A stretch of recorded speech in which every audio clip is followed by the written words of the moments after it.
Yo.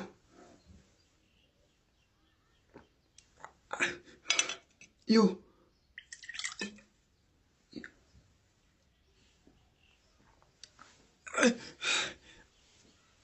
Sanibonani. Ngizwe kuthiwa the truth shall set you free. Abelungu namabhunu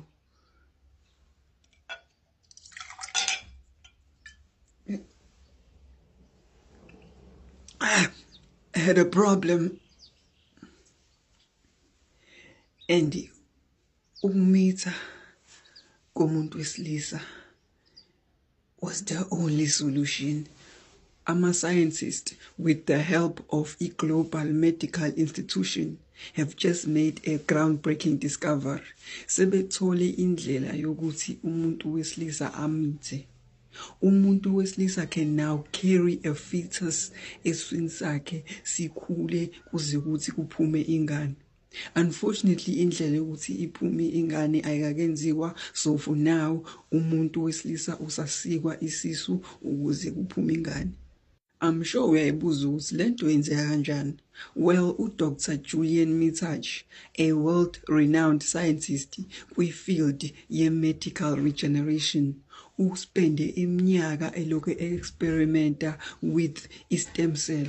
Uspende iminyaka elokhu experimenta with ama-fetus ukuze athole indlela yokuthi akhule from within isisu somuntu wesilisa.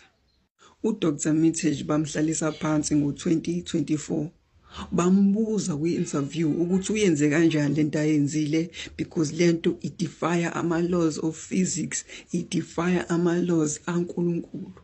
Mese wathi uDr. Mitchell, and I quote, "This procedure uses advanced stem cell therapy to reprogram male organs to stimulate female reproductive system. We can now, through a series of regenerative technology, allow a male's body to support the development of a fetus."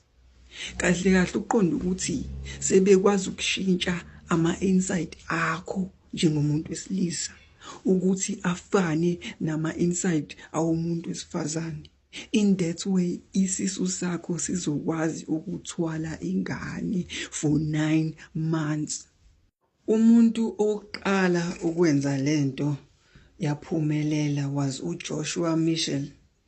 uJoshua Mitchell is a 34-year-old male, ubaba wengane, owadecide ukuthi yena ukhathele